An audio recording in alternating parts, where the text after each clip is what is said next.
Hello and welcome to the Overly Animated Podcast, where we take animation seriously. We provide fan-oriented and analytics discussions on a variety of animated shows, movies, and anime, currently featuring Steven Universe, Gravity Falls, Star Wars Rebels, Moonbeam City, Ruby, and Adventure Time. I'm Dylan Hysen, and today I'm joined by Delaney Stovall. Yo. And Brit Falcon. Hello, dears. Today, Delaney, Brit, and I will be discussing the first aired episode in the United States of Miraculous Ladybug / Miraculous Tales of Ladybug and Cat Noir / Miraculous. There's like a lot of names for this. It just premiered in the United States on Nickelodeon today at noon. And it is a French-Korean show that started airing in September, originally in Korea, then in France, and now in the United States. We will be covering the dubbed version of the show, only dubbed into English. So this is the first episode that we have all seen of Ladybug. We just saw The Bubbler, which the original title was Bring Back the Adults, which is actually the second episode of the show, which is why we have no idea what's going on. Yeah. No, so. I was like, Nick has to be airing these out of order, and knew it. I mean, it was just really confused. It was I was like, did I miss something? Yeah, so she has superpowers. Okay, they didn't explain anything. Yeah, so why is Nick airing the second episode first? Because they're Nick. So let's make some things clear. We have not seen any episodes except the Bubbler / Bring Back the Adults, and we will be covering the show as if the dub is the only thing that existed, although that is impossible, obviously, because this is the second episode. Why are we doing this? I guess because people who want to just watch this casually Sundays on Nick and then listen to our podcast have the option to do that. Please do not spoil us, the co-hosts or myself, if you are going to discuss the show with us. Although you are welcome to, obviously listen to these if you are caught up on the Korean airings, I'm not saying that this dub is the optimal way to watch the show. I think that's probably not true, but this is what we're going to do here. This is somewhat of a review as well, I think, of the show and how Nick does things. Yeah, it's going to be hard to review this episode of the show because it wasn't intended to be seen first, but we will try, I guess. So, okay. Also, what are we going to call the show? I think I'm going to try to call it Miraculous Ladybug, even though that's not what Nick wants to call it. They want to call it Miraculous. Whatever, what we're talking Tales about. Tales of Miraculous Ladybug. For a second, I didn't think I had the channel because I had to search. Yeah, I don't know. The show, and I was like, it wasn't coming up as Miraculous, and I was really confused. The original title is Miraculous Ladybug. I'll probably call it that most of the time. Also known as Ladybug or Miraculous. Interesting. Okay, so let's get into.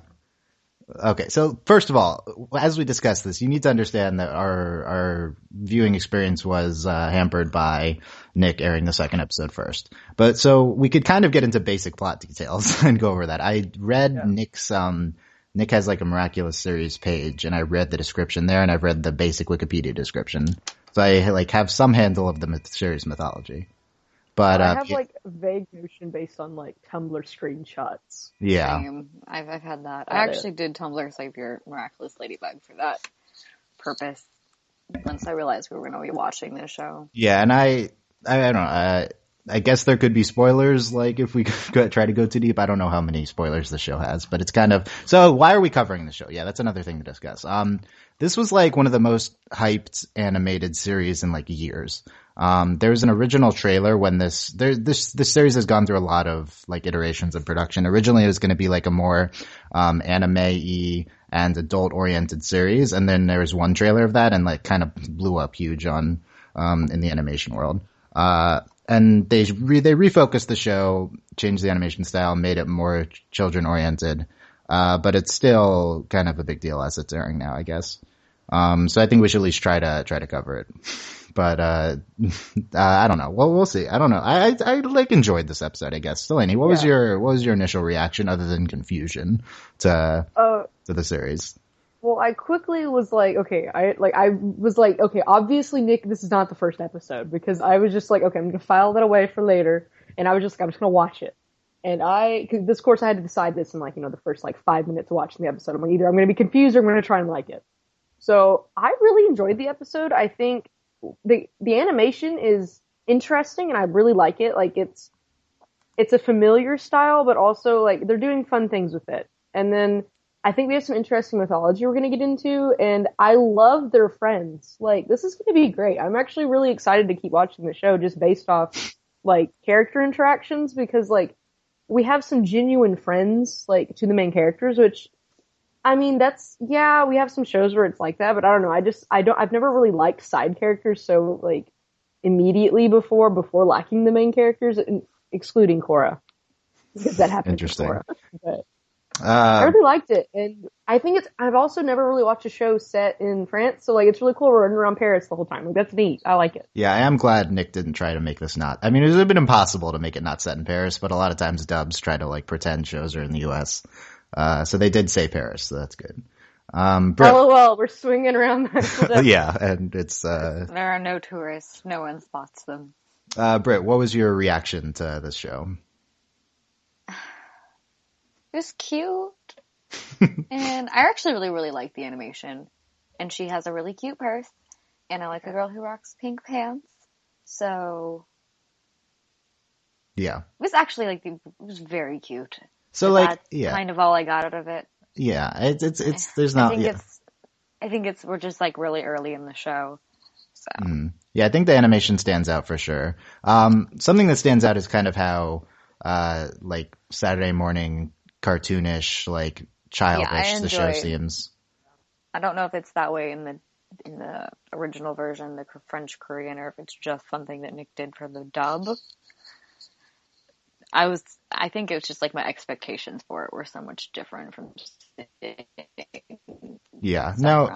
think the dub might influence it and make it seem a little more child oriented, but it is definitely like this type of show. At one point, like I said, it was like a more serious looking show in development, so that's kind of maybe what a lot of people were expecting with it, but this is, how it turned out, I guess. So, okay, let's get into this, the characters, the show's mythology. There's a lot of, so here's the main thing. You have Marinette, who can turn into Ladybug, who like she doesn't even do that until halfway through the episode. And then you have Adrien. Her transformation, that was cute. Yeah. That was well done. Yeah, and so we saw her transformation and Cat Noir's transformation, Adrien. So the main character dynamics focused on this episode, and I don't know if it's like this throughout the entire series. I think this was kind of just the crush episode, is the Marinette likes Adrien a lot, and he doesn't necessarily know. But also what's going on is that that Ladybug and Cat Noir, they know, they're aware of who they are when they're Ladybug and Cat Noir, but they're not aware of each other's identities. Like, I don't think that was clear from this episode.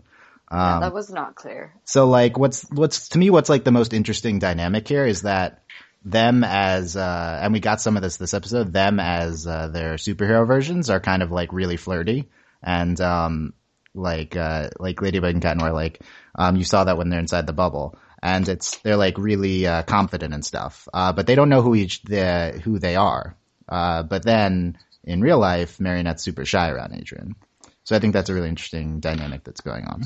Yeah, I think and I mean, I actually think obviously I'm not okay with Nick airing the second episode first, but I think this was an interesting way to go in that you see, we don't have to go through the awkward superhero phase where, like, they're going to be teammates, but now they're just like, okay, we see them, they're cool, like, everyone sees them together. So, obviously Ladybug's, like, more popular because everyone was like, Ladybug! So, I think that's the really neat thing is that, I mean, granted, we haven't seen the first episode, I don't know what happens, but maybe that's, like, where they team up, but I kind of like it that, at least for the first viewing, like, we're not going through the awkward, like, oh, we're teammates now, this is cool. That makes sense. I think the show starts somewhere like in the middle of like them being a thing. I don't think the first episode is like a super big origin story. Yeah. So I don't really know but I don't know. I like it. I like that they're like, granted, of course, we're still going through the, oh my God, your mask hides your cheekbones. Amazing. But I think it's really like, their hair their dynamic is great. That's like my big issue. That's like the only issue I really honestly had with the show. Was they don't change their hair. If your friend walked up to you and they're in a cat costume, you're gonna know who they are. Like, at least, I like the Bubbler's costume and, like, the evil villain dad costume. Those were fine. Those hid the identities. She's wearing a mask. It's very obvious has that cat they're ears these on. people, right? Like, why do they not The cat recognize ears each other? bother me immensely. Marinette, your like super duper crush is like right next to you in just like a cat costume, and you don't recognize him. Like, come on. It's ridiculous. It's Green Lantern, like, again, and it's like really necessary. There's always some suspension of disbelief with superheroes and their identities. Sure. What do we think? Let's talk about the character Marinette. So I think that this is maybe not the best representation of her because all we see is her crushing on Adrien the entire time. She's cute with her mom. She's an interesting dynamic with her mom. The character is seems like the character is half Korean, half French, which is pretty cool. Like as the show is. And I don't know what else do we see here in her interactions with her friend. Like Biffle's cute. Like what was even her friend's name? Alia? Is that her friend? Yeah, Alia. Yeah, there you go. Alia's also super cool. Yeah, and then being Adrian's best friend. So of course we have the dynamic of two light-skinned characters with two dark-skinned friends, right? Like typical. Even in France, we have these dumb race things going on, but yes.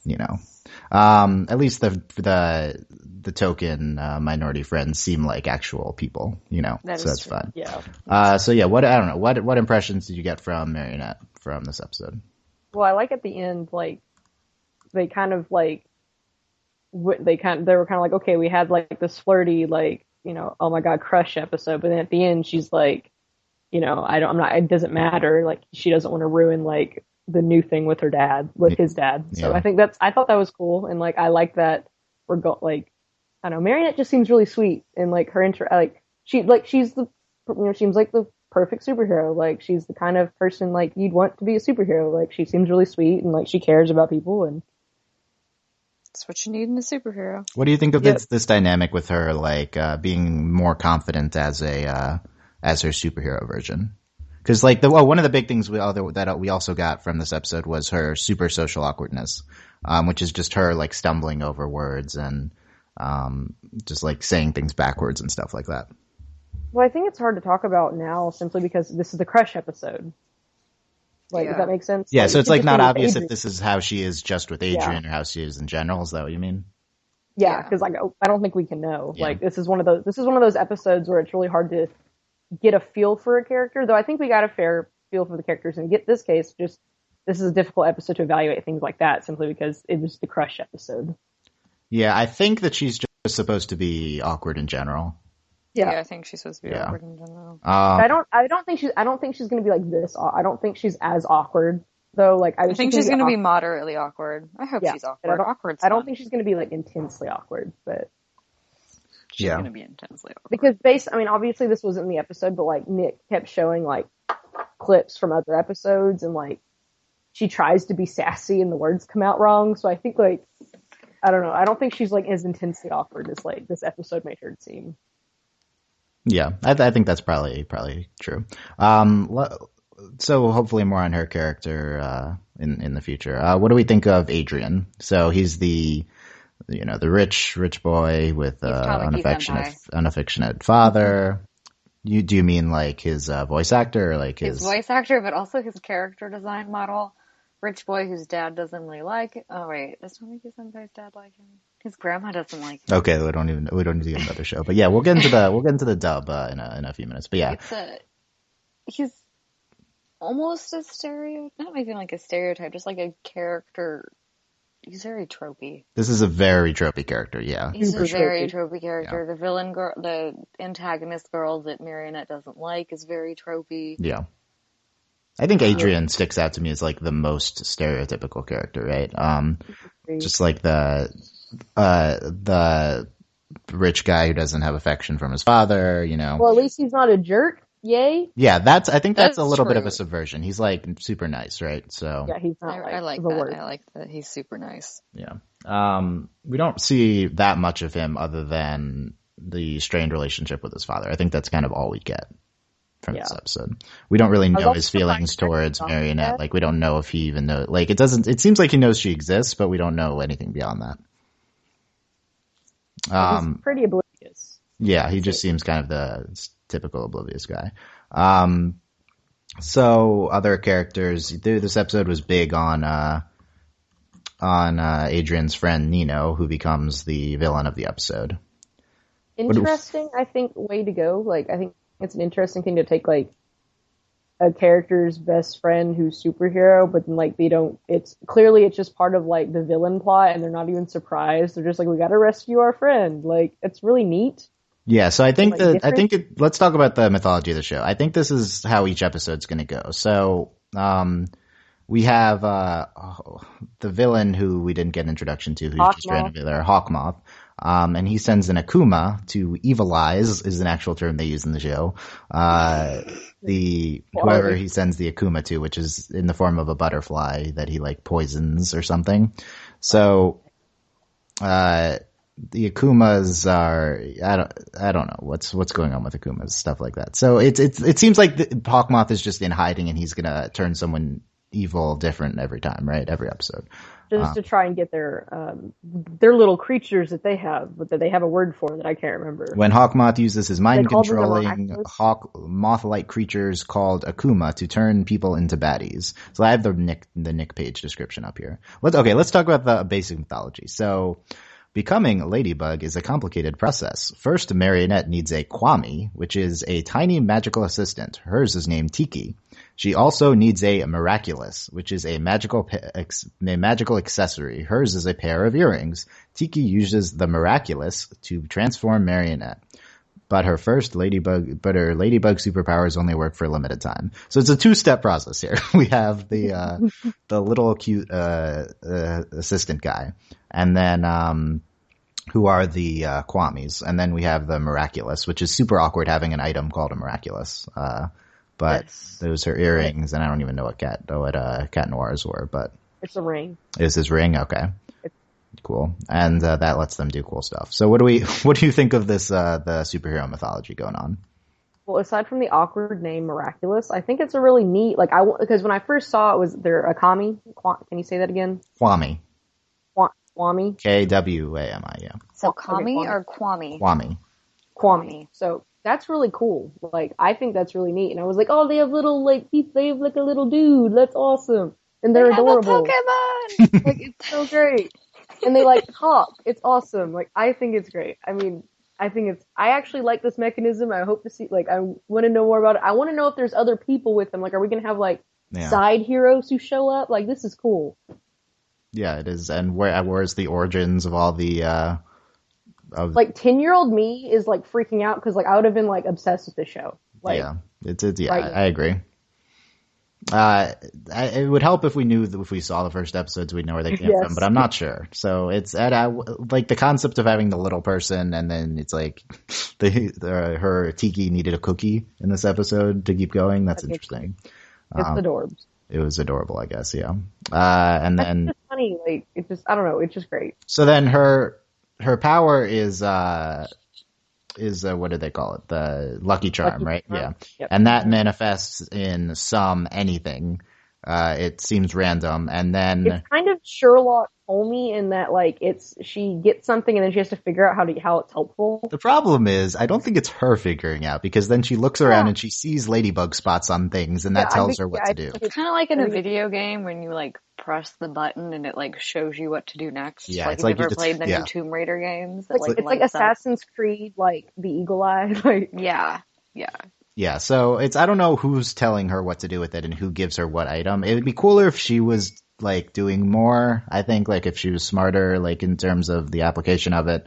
But this is interesting. Getting a different. Maybe she'll get smarter. Maybe she'll improve. Yeah. Sure. Getting a different item. As far as we know, maybe she does know. Maybe she does figure it out. Yeah, maybe this is her placing the and spots there. Kwame, maybe that's a representation of her mind. That could be another interpretation. And then his thing, he has Cataclysm. Was that his power? I don't know. I don't really understand. I don't know what it did. That was a beautiful pun, by the way, whoever came up with that. Cataclysm, yeah. I guess that's the dub who did that. Does it make his hand a claw? I don't understand why it popped the bubble. Yeah, I don't really. I don't know. more info needed. Anyway, Ladybug just seems cooler anyway, just saying. Like, Ladybug, oh man, we're already talking about who's cooler. They're both cool though. clearly Ladybug's the coolest. Also, all the kids on the show agree too. They were all like Ladybug. Yeah, they were. Let's. What about their catchphrases? They need. She says "spots on" in order to turn into Ladybug. Great, I love it. And he says "claws out." Claws out stupid. Claws out stupid. Claws out is stupid. Jeez. But I don't think Adrien's that creative. So spots on. You like spots on. Spots on, like this. I got really excited when like they did like the sequence because I was like, oh my god, I'm watching Power Rangers. This is great. Like I love this kind of stuff. It makes me really happy. I don't know. I like all the mythology stuff presented. It's kind of intricate, but it's like, and why does he wants the miraculous? Why does he want the miraculous and not the Kwame? I don't know. Stuff like that. Where is he coming? The alien dude? No. So why is he an alien dude? Son. I got the impression that he's like tiny and inside something tiny. Oh, I got the impression that he was the Cat Noir's dude's dad. They have like. Oh, you think he's the dad? Yeah, he has the same chin. You know, I agree with you. That's interesting. That was like my first thought. I was like, oh, it's his dad. I have no idea who's it. Right. I think it could be his dad. Yeah, where is he talking from? We don't know. The top of the house. He's in his office. He takes off the mask and tells Natalie, hey, do this. Oh man, nice memory of the assistant name. That's a good job. I know, it's the only name I can remember of the whole show. Other things that stand. Oh, Adrien. What do we think of Adrien? They list his activities at some point. Photo shoots, fencing, piano. Is he like a model? Chinese that? Also. He sounds like the typical international boarding school student. Yes. Except it's like a French public school. I don't even know. I assumed they went to the American school in Paris. And the French kiss is set there. It's real cute. Well, I thought it was interesting, like, because, I mean, you know, they're airing this in America, and we're like, we go to school a certain way, and they're like, nope, they're in the morning, and he leaves, and then he comes back. Oh, yeah, that's true. I don't know. I was like, this is different. I understand, like, that's how it works in other places, but it was different. It's still like, wait a minute, you get to leave? Yeah, you get to leave. And then you go back. Like, I kept waiting the bell to ring the entire time, but they're like, no, it was like after school waiting to get picked up, except then they were like, he went home for lunch and then came back. I was real confused. I don't. It was weird. I'm gonna have to Google like school. Google for how French schools work. Other notable things from the episode. The theme song I really liked. That show had a theme song, and it was good. Again, 10-year-old me obsessed right now. Nick also has this 2-minute It's Ladybug video on their site. I don't remember if that was the promo or the theme song or a combination of them. It's something. Might have been the promo with that edit at the end. What else happens? Okay, so the basic episode. We talked a lot about the show in general. The bubbler was cool design. The stealing, the adults going away. This is a very typical kid show plot. I thought I was watching Jimmy Neutron. Yeah, the Jimmy Neutron episode. I think the best example of this trope was Young Justice did this episode, and it was like one of the best episodes of the series in the first season. They did like a really good job. This one was kind of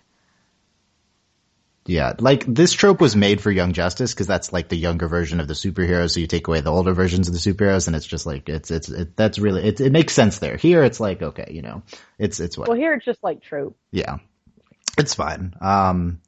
Right. I thought it was interesting that it was like forcing the kids to like have fun at the party. That was a little interesting. Yeah, I don't know, like they kind of took it and did it like kind of differently, so it worked well, I thought. Mm-hmm. What else? Yeah, I mean, the whole thing with the gift. I like at the end that it's the scarf and she needed the scarf. Like they make that clear. And then I like how they resolve it with her mainly concerned with him and being also cute scarf, A+. A+ knitting on the scarf. Good job. I'm glad she can knit. That makes me happy. Oh, also he has a stick. I'm looking over my notes. He has a stick that he uses too, Cat Noir. Yes, like a baton. And they're swinging around on the Eiffel Tower, which is pretty cool. Her yo-yo, like, I'm so glad. Oh yeah, she's a yo-yo. What's up with the yo-yo? Great. Love it. That's how she decontaminates the butterfly. Yeah. Well, that's for everything. Like everything is for yo-yo. Like, okay, so yeah, I kind of got that impression too. Like everything is the yo-yo the earring, and then it becomes the yo-yo.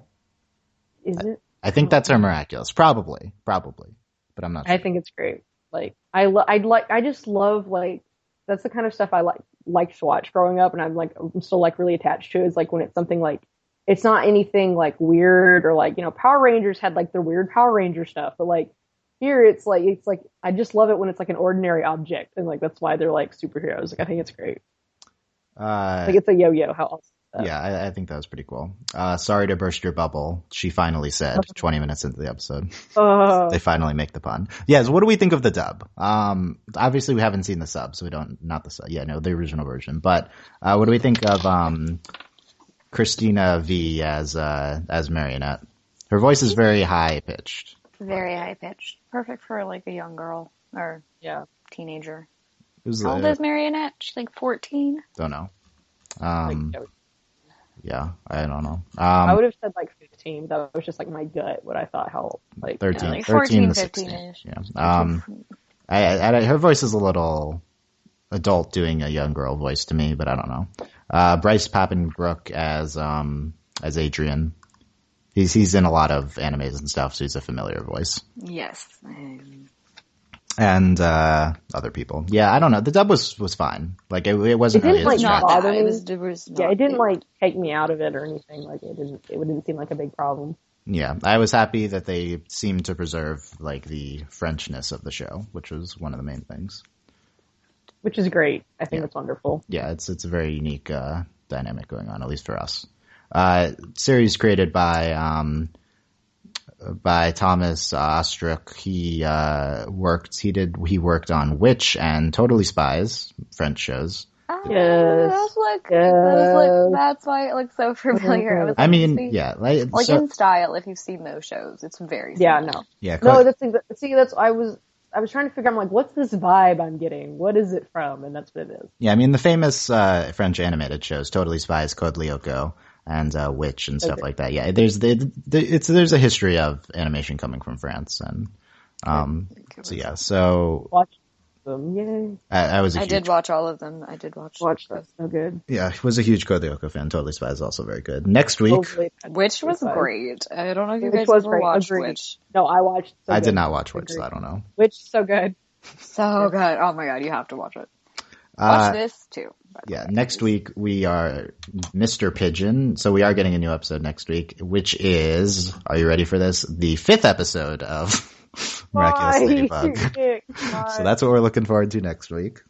We're just going to be so confused. We're going to be like, what is the plot of this show? I doubt that there's like a continuous plot week to week. Like it's probably just going to be like he turns a different guy into a villain each week. But still, like we need to see the first episode. Come on. Anyways. I actually like had this fear, like I'm like they're gonna do this, and then I was like, no, Nick's not that stupid. No, Why they would are. I ever... They are. Don't worry. Why? Don't worry, they're that dumb. They're very much that dumb. I don't even why I even think that. Anyway, yeah. So I definitely want to keep going on the show. It's a little, if anything, it's a little child oriented, but it still seems very interesting. So I'm happy to continue. I think they're doing neat things with it. Like I think this is like, and of course we haven't even seen the first episode, but like I think it is, it's kiddie, but I think they're doing like, there's an intricate mythology to it that's I think surprising. Also, this episode that we just saw, second aired in France and Korea, the 9th production episode. So sometimes they produce episodes on purpose out of order, but yeah, if this was the 9th episode in production, then interesting. So I was also somewhat out of order when aired originally, but the first episode was actually the first episode, and we haven't seen that. So last thoughts on Miraculous Ladybug. I'm gonna keep watching it. I really like it so far. I think it's cute. Yeah, do you too, Brit? Yes, apparently. Yes. Okay, there you go. Yes, I was thinking. She was thinking it really hard. Dude, it's a difficult decision whether it's. It is.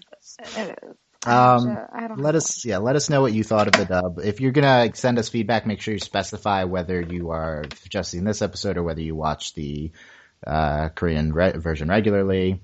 And remember, no spoilers. And let us know what you thought of the show, of our coverage of the show. And we'll be back probably next week on Sunday covering the not actually second episode of Miraculous Ladybug. Overlyanimated.com is where you can find out everything about this podcast. You can support us at patreon.com/overlyanimated. Thanks to our current patrons, Shayna, Mitch, Cordell, Beatriz, Nate, Andy, and Jamie, aka Hannah, Fever, Mitch, Cordell University, Beatrice Strange, Buzz Lightyear, and Mailman. Check out our other coverage on overlyanimated.com. And we will see you guys next time. Thanks for listening. Bye. Bye-bye. Toodles.